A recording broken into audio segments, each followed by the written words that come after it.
Salut, c'est Maxime de Purple Giraffe et j'espère que vous aimez le monde de la programmation car je baigne dedans depuis plus de 10 ans et j'ai plein de conseils à vous donner.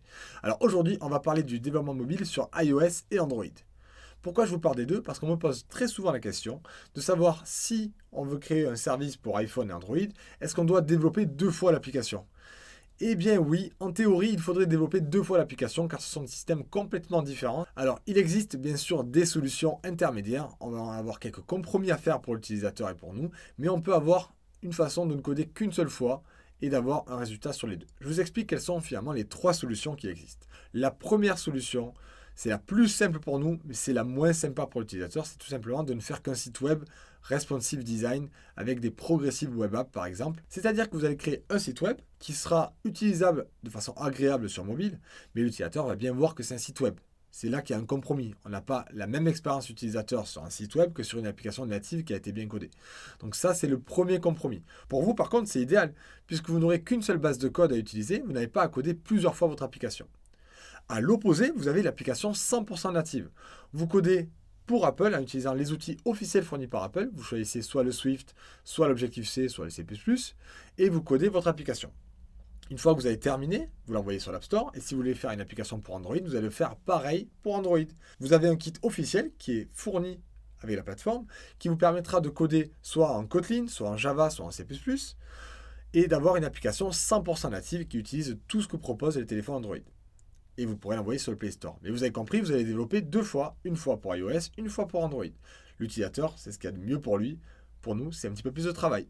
Il existe aussi des solutions intermédiaires qui sont proposées soit par des projets open source, soit par des sociétés privées qui vous commercialisent ces solutions, dans lesquelles vous allez coder dans un seul langage. Et ensuite, vous allez avoir une espèce de moulinette, un logiciel, un compilateur qui va transformer votre code source unique en deux applications natives. Et vous allez me dire, mais pourquoi tu ne m'as pas parlé de ça depuis le début? Pourquoi est-ce qu'on s'embête encore à faire des sites web ou des applications 100% natives en codant deux fois? Eh bien parce qu'il y a forcément des compromis. Il ne faut pas rêver, on ne peut pas avoir le même résultat avec une seule base de code que ce que l'on aurait en codant deux fois l'application. Ces outils multiplateformes, ils sont basés déjà sur des compromis techniques. Il va falloir qu'ils soient capables d'adapter votre code unique sur deux plateformes qui sont radicalement différentes. Donc forcément, il y aura des compromis qui seront visibles à la fois par l'utilisateur. On n'aura pas vraiment le même rendu qu'une application 100% native. Mais surtout pour le développeur, on va devoir choisir un langage intermédiaire qui nous est imposé par ce kit. Très souvent, ce sont des langages du web, mais ce n'est pas tout le temps des langages du web.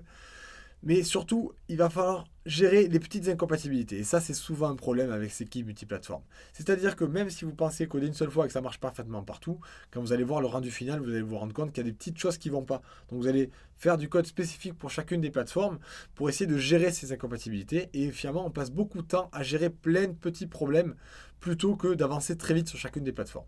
À vous de voir si c'est une solution qui peut vous convenir, si ce compromis entre la simplicité et la puissance pour l'utilisateur, quel est le meilleur choix pour vous finalement? Est-ce que vous préférez que ce soit très simple pour vous ou que ça soit génial pour l'utilisateur? Tout dépend de vos spécialités, de vos besoins et de vos utilisateurs.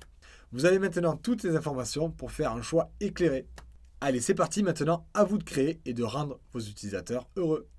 Avant de partir, n'oubliez pas de vous abonner, c'est entièrement gratuit. Ça vous aidera à trouver mes prochaines vidéos et comme ça, vous pourrez devenir encore meilleur. À très vite!